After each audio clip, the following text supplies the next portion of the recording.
अशोक खराचे आजही क्राईम ब्रांचकडून झाडाझडती, तर कर्मचारी आणि मंदिरातील पुजाऱ्यांच्या चौकशीनंतर शिवनिका ट्रस्टच्या सदस्यांची होणार चौकशी, सूत्रांची माहिती।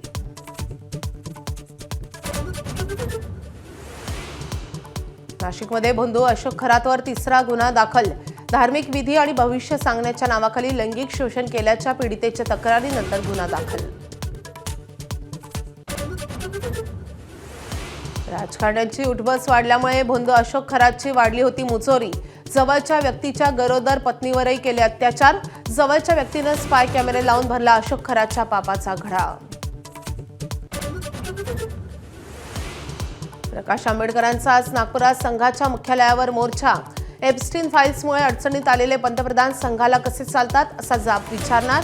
काँग्रेसचे हर्षवर्धन सपकाळही सहभागी होणार। राज ठाकरेंनी बोलावली मनसेच्या पदाधिकाऱ्यांची बैठक। मुंबई शिवतीर्थवर सकाळी 11 वाजता होणार बैठक। सरचिटणीस आणि नेत्यांच्या बैठकीत संघटनात्मक बदलांवर चर्चा होण्याची शक्यता। घरगुती गॅस सिलेंडरच्या वितरणात सरकारकडून मोठा बदल। 14 किलोच्या सिलेंडरमध्ये 8 ते 10 किलोच गॅस भरून मिळणार। युद्धामुळे गॅस टंचाईवर मात करण्यासाठी सरकारचा निर्णय।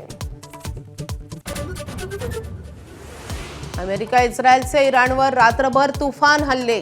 इराणचे ड्रोन आणि रडार सिस्टीम अमेरिकेच्या हल्ल्यात उद्ध्वस्त। बुशहर नौदल तळावर देखील मोठा हल्ला। इस्रायलच्या हल्ल्यांना इराणचं प्रत्युत्तर। इस्रायलवर रात्रभर मोठे हल्ले। इस्रायलसोबत अमेरिकेच्या तळांना इराणकडून लक्ष।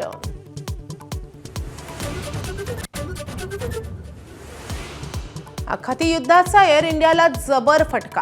तब्बल 2,500 उड्डाणं रद्द। पश्चिम आशियात एअर इंडियाची सध्या फक्त 30% उड्डाणं सुरू। कार मालक आणि कार चालकांनो सावध रहा। भंडाऱ्यामध्ये आलिशान कारच्या बोनेटमध्ये शिरला होता विषारी नाग। सर्पमित्राला बोलावून नागाची जंगलात नेऊन सुटका। मुंबईत आता बेकायदा नळ कनेक्शनचा मोठा घोटाळा। 31,000हून अधिक बेकायदा नळ कनेक्शन असल्याचं उघड।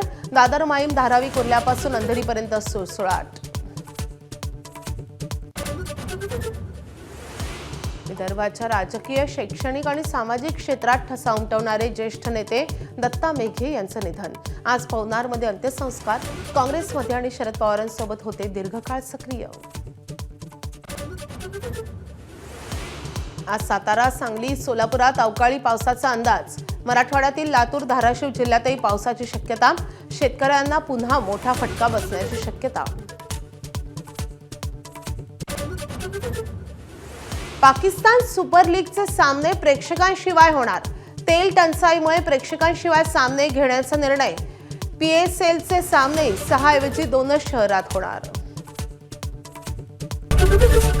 एबीपी माझा, उघडा डोळे बघा नीट।